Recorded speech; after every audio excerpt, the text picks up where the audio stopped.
ছাত্র জনতার গণঅভ্যুত্থানের মুখে সাবেক প্রধানমন্ত্রী শেখ হাসিনা পালিয়ে গিয়ে ভারতে আশ্রয় নিয়েছেন।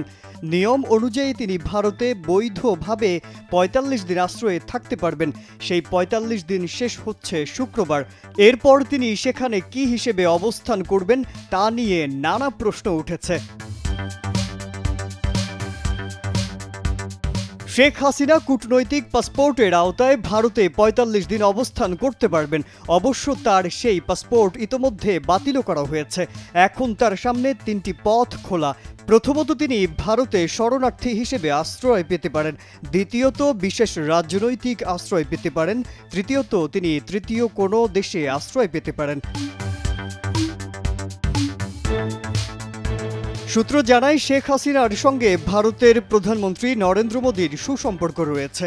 এছাড়া তাকে আশ্রয় দেওয়ার জন্য ইতোমধ্যে ভারতের সব রাজনৈতিক দল একমত হয়েছে।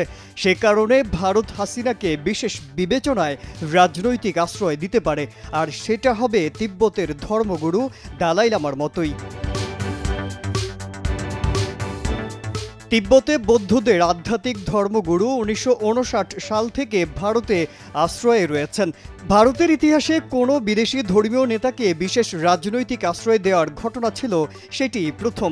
তারপর থেকে ৬৫ বছরেরও বেশি সময় ধরে ভারতেই আশ্রয়ে রয়েছেন দালাই লামা।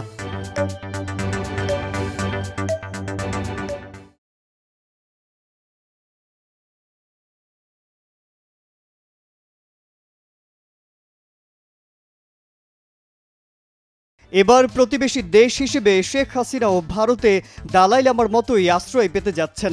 ভারতের প্রতিবেশী দেশের রাজনীতিবিদদের আশ্রয় দেওয়ার অতীত ইতিহাসও রয়েছে।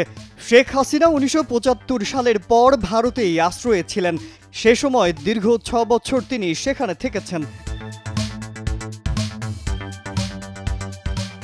১৯৯২ সালে আফগানিস্তানের প্রেসিডেন্ট মোহাম্মদ নজিবুল্লাহর পরিবারকে আশ্রয় দিয়েছিল ভারত। তবে সে সময় নজিবুল্লাহ দিল্লিতে আসতে ব্যর্থ হন।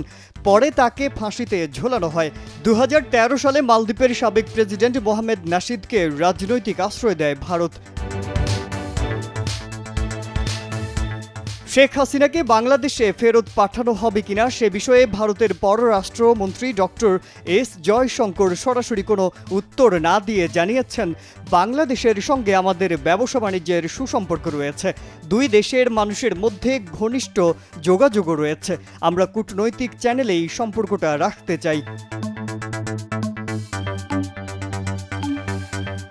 এদিকে সাবেক এই প্রধানমন্ত্রীকে ফেরত আনার বিষয়ে আইন উপদেষ্টা আসিফ নজরুল জানিয়েছেন, আমাদের সঙ্গে ভারতের প্রত্যর্পণ চুক্তি রয়েছে। এটি অনুযায়ী ভারতে যদি আমাদের কোনো দোষী মানুষ থাকেন, উনি সাবেক প্রধানমন্ত্রী হন আর যাই হন না কেন, ওনার প্রত্যর্পণ আমরা চাইতে পারি। শেখ হাসিনার বিচার প্রক্রিয়া শুরু হলে তাকে ফেরত চাওয়া হবে বলেও জানান তিনি। ছাত্র জনতার অভ্যুত্থানে গেল ৫ আগস্ট প্রধানমন্ত্রীর পদ থেকে পদত্যাগ করে দেশ ছেড়ে ভারতে আশ্রয় নেন শেখ হাসিনা। তারপর থেকে তিনি দিল্লিতেই অবস্থান করছেন। মাজহারুল আলম, কালের কণ্ঠ।